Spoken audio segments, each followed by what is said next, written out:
नमस्कार दोस्तों। तो भारत के दुश्मनों को जब हम देखते हैं तो हमें लगता है कि शायद आतंकवाद भारत का सबसे बड़ा दुश्मन है, या जो दुश्मन देश हैं पाकिस्तान जैसे वो सबसे बड़े दुश्मन हैं। बहुत लोग ऐसे हैं जो भारत को डायरेक्टली टारगेट करते हैं, उनको हम दुश्मन समझते हैं। बट सबसे बड़ा दुश्मन तो वह रुपया है जो कि फॉरेन मीडिया के फॉर्म में भारत को हमेशा टारगेट करता रहता है। और ये आज की कहानी नहीं है, ये एज ओल्ड पुरानी कॉलोनियल थिंकिंग है। उसके बाद से जब हम आज़ाद हुए उसके बाद से लगातार फॉरेन मीडिया ने भारत को टारगेट किया है। हर जगह पर भारत को एक स्टीरियोटाइप में बांधने की कोशिश करी है। इनका अपना एक स्टीरियोटाइप होता है, उसी में ये भारत को रखते हैं। इनको लगता है कि आज भी भारत में जाओगे तो गरीबी दिखेगी। आप देखना फॉरेन मीडिया की कवरेज, आप देखना बहुत सारे जो फॉरेन जर्नलिस्ट हैं, जो सो कॉल्ड इंडिपेंडेंट जर्नलिस्ट हैं, वो इस तरीके की रिपोर्ट छापते रहते हैं भारत के बारे में। कुछ ऐसे इंडिपेंडेंट एनजीओज हैं जो इस तरीके की रिपोर्ट छापते रहते हैं कि भारत में इतनी गरीबी है। वो स्लम एरिया में जाएंगे और स्लम्स को स्पेसिफिकली दिखाएंगे। फिर वो उस एरिया में जाएंगे जहां थोड़ी गंदगी है, उसको स्पेसिफिकली दिखाएंगे। मैं मानता हूं कि वो चीज़ सरकार को साफ करनी चाहिए, या हमारा कर्तव्य बनता है, लेकिन स्पेसिफिकली इन चीज़ों को दिखा करके भारत को हमेशा टारगेट किया गया है। आज से नहीं, एज ओल्ड पुरानी ये दशा है और आज भी वो चीज़ चल रही है। और सबसे ज़्यादा दुख तो इस बात का है कि जब भारत के प्रधानमंत्री को सीधा टारगेट किया जाता है। तो नॉर्वे में आपको पता है कि प्रधानमंत्री वहां पर एक जॉइंट प्रेस कॉन्फ्रेंस कर रहे थे, जहां पर नॉर्वे के प्राइम मिनिस्टर भी उनके साथ में थे। तो सबसे पहले सो कॉल्ड इंडिपेंडेंट जर्नलिस्ट ने प्रधानमंत्री को वहां पर टारगेट करने की कोशिश करी। वो चीज़ बड़ा लाइमलाइट में आती है, बड़ी हाईलाइट होती है। और उसके जस्ट बाद सबसे बड़ा प्रिंट पब्लिकेशन जो है नॉर्वे का, उसने भी सेम काम किया। एक कार्टून जिस पर प्रधानमंत्री मोदी की तस्वीर एक कार्टून की तरह डिपिक्ट की हुई, जहां पर उनको एक स्नेक चार्मर दिखाया गया और फ्यूल का जो पेट्रोल भरने वाला नोजल होता है उसके साथ स्नेक के फॉर्म में उसको दिखाया गया। इससे डेरोगेटरी चीज़ कुछ नहीं हो सकती, इससे बड़ा इंसल्ट कुछ नहीं हो सकता है।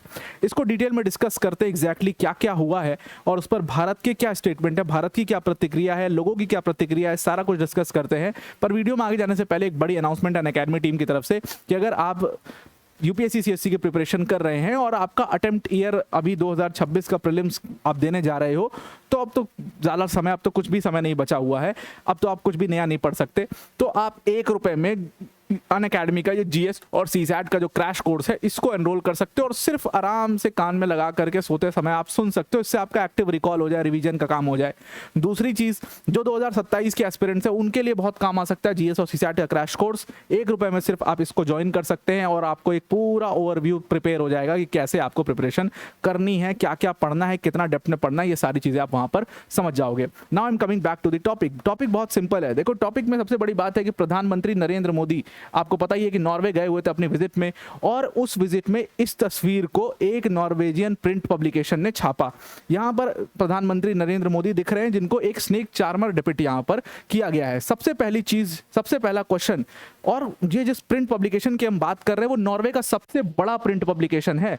आज के ज़माने में प्रिंट मीडिया बहुत कम बचा हुआ है, उनमें से जो चुनिंदा मीडियाज बचे हो, समझ जाओ आप वो कितने बड़े प्रिंट मीडिया है। इंडियन एक्सप्रेस की हम बात करते हैं, ठीक वैसा ही आप समझ लो कि नॉर्वे में जो नॉर्वे का सबसे बड़ा प्रिंट पब्लिकेशन है उसने अपने आर्टिकल में जो उन्होंने भारत के ऊपर डेडिकेट किया और प्रधानमंत्री मोदी की विजिट को कवर किया, उसमें उन्होंने ये तस्वीर जो है वो लगाई और भारत के प्रधानमंत्री को स्नेक चार्मर की तरह वहां पर दिखाया गया। सबसे पहला क्वेश्चन है कि क्यों स्नेक चार्मर की तरह ही दिखाया गया। असल में बेसिकली क्या है, आप प्रधानमंत्री मोदी को स्नेक चार्मर के फॉर्म में देख रहे हो और ये स्नेक की जगह पर ये फ्यूल पाइप नोजल है, पेट्रोल पंप वाला जो पाइप होती है उसका नोजल के साथ जो तेल भरने के लिए होता है उसको दिखाया गया है। और इसमें बेसिकली सैटायरिक फॉर्म में इसको ये दिखाने की कोशिश की है कि भाई जो प्राइस राइस हो रहे हैं, पेट्रोल और डीजल के जो प्राइस राइस हो रहे हैं उसके बारे में है।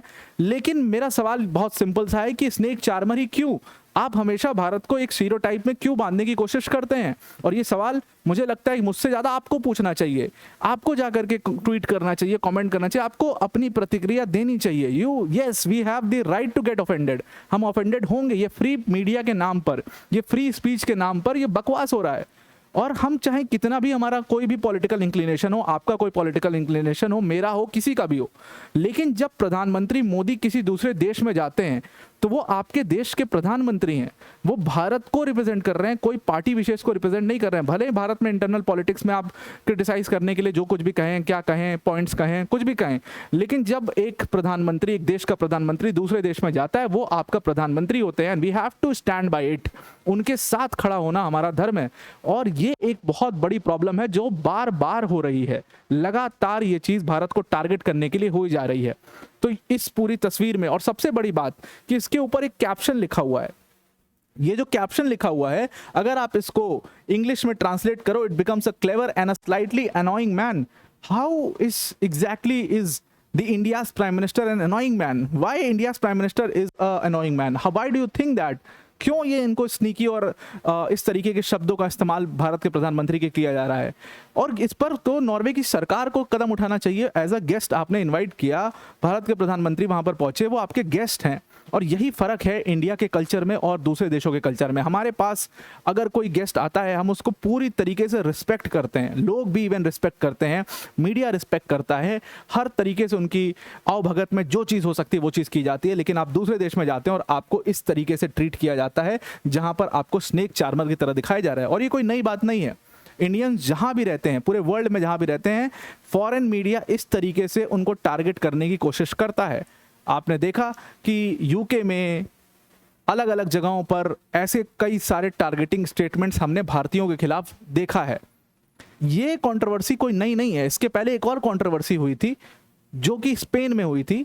स्पेनिश न्यूज़पेपर था, अक्टूबर 2022 की बात है, स्पेनिश न्यूज़पेपर था, उसने भी स्नेक चार्मर सिंबोलिज्म का इस्तेमाल किया था भारत को डिपिक्ट करने के लिए। जब भारत का बहुत तेजी से इकोनॉमिक राइज हो रहा था उस समय पर उन्होंने स्नेक चार्मर का डिपिक्शन वहां पर जो सिंबोलिज्म था उसको यूज किया था। Why only snake charmer? Do you think India is the land of snake charmers?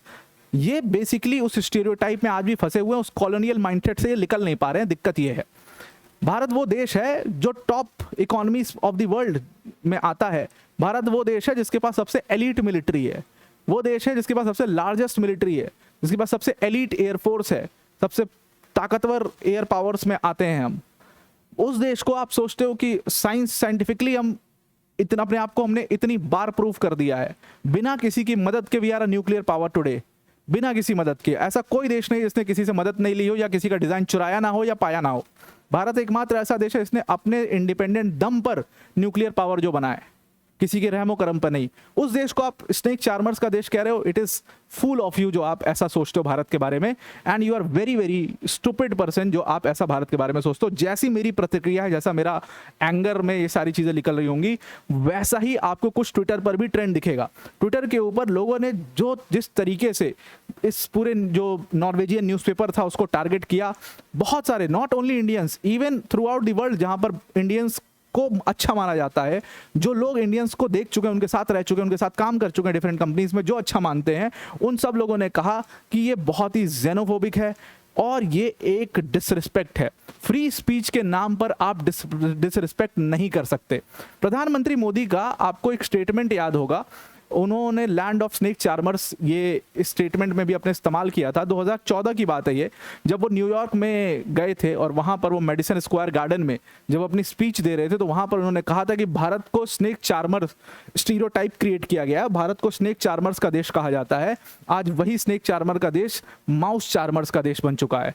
ये क्यों किया गया था? ताकि माउस चार्मर्स बेसिकली सिंबोलिज्म के तौर पर यूज किया गया था कि आज हम माउस यूज करते हैं, हम डिजिटल और पूरी तरीके आईटी कैपेबिलिटीज जो हमारी वो अनमैच्ड हैं, कोई हमें मैच नहीं कर सकता। फार्मास्यूटिकल्स कैपेबिलिटीज को कोई मैच नहीं कर सकता।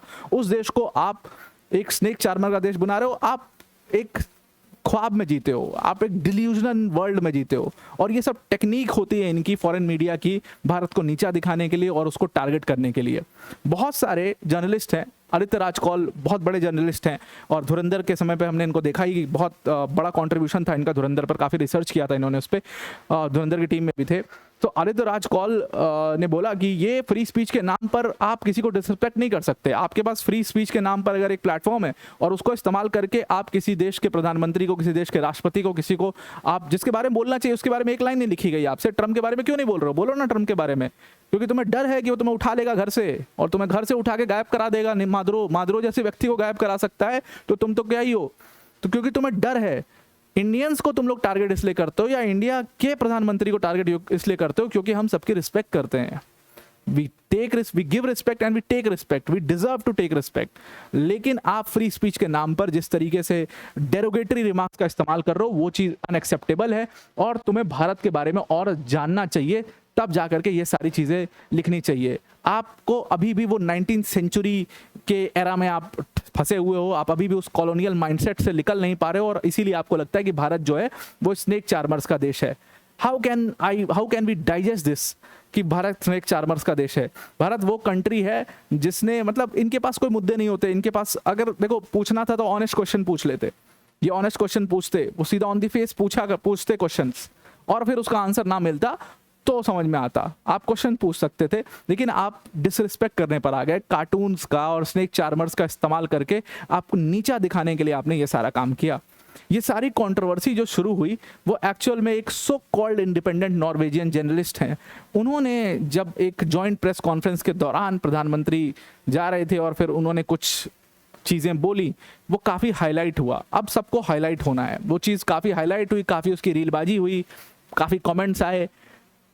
अब सबको ये होड़ में लग गए, सारे जर्नलिस्ट ही होड़ में लग गए, फॉरेन जर्नलिस्ट, कि यार हमारे पास भी एक बहुत बड़ी मास को तक पहुंचने का मौका है, तो why not just let's target प्रधानमंत्री Modi, and that is why they have started to target PM Modi. तो आपकी कुछ भी हो, आपकी पॉलिटिकल इंक्लिनेशंस कुछ भी हो, मुझे नहीं पता, लेकिन आपको अपने प्रधानमंत्री के साथ इस चीज़ में तो खड़े होना चाहिए। फॉरेन मिनिस्ट्री से, भारत के फॉरेन मिनिस्ट्री से जब पूछा गया, या प्रधानमंत्री ऑफिस से जब पूछा गया कि इस पे कोई कमेंट, तो उन्होंने कोई कमेंट देने से मना, क्या ही कमेंट करेंगे ऑब्वियसली। तो कई सारे जर्नलिस्ट का कहना है कि ये जो एनजीओज होते हैं, ये एक स्पेसिफिक चीज़ दिखा करके भारत की वैसी इमेज बिल्डिंग करना चाहते हैं। तो इनको मैं बता दूं कि भारत के अंदर ऐसे 200 टीवी चैनल्स हैं, और हर दिन हमारे पास भी बहुत खबरें आती हैं, बाकी के देशों के बारे में बहुत सारी खबरें आती हैं। अगर हम वैसा स्टीरियोटाइप बनाना चाहें तो हम भी बहुत सारे देशों का स्टीरियोटाइप बना सकते हैं, but we don't do that, we don't fall into that.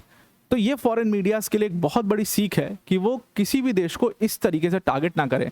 आपने देखा होगा, आपने नोटिस किया होगा कि स्पेसिफिकली भारत को ये लोग ज़्यादा ही टारगेट करते हैं, क्योंकि उनको पता है कि भारत का कल्चर बहुत स्ट्रांग है, भारत के लोग में यूनिटी बहुत है, कल्चर बहुत स्ट्रांग है, और ये वो देश है जो जिन पर ये कभी रूल किया करते थे, मतलब वो कॉलोनियल माइंडसेट इनका आज भी है। तो इनको बड़ी हेट्रेड होती है कि देश इतना तेजी से इतना आगे कैसे बढ़ गया, ये हम सारे देशों से आगे कैसे बढ़ गया। यूके में बहुत ज़्यादा मिलेगा आपको ये चीज़ होती हुई। तो अब आपको इसके ऊपर ज़रूर आपका भी कोई स्टैंड होगा, और ज़रूर लेना चाहिए स्टैंड को। कम से कम एक ट्वीट तो कर ही सकते हैं अपन, एक ट्वीट कर सकते हैं, एक कमेंट कर सकते हैं, एक मैसेज कर सकते हैं, कुछ तो इस तरीके की चीज़ करनी चाहिए। और नॉर्वे की सरकार को टैग करना चाहिए आपको, और नॉर्वे की सरकार को इसके ऊपर एक्शन लेना चाहिए। ये कोई फ्री स्पीच बिल्कुल भी नहीं है। आई होप आपको ये पूरा आर्टिकल समझ में आ गया होगा। आज के लिए इतना ही। Thank you and have a nice day.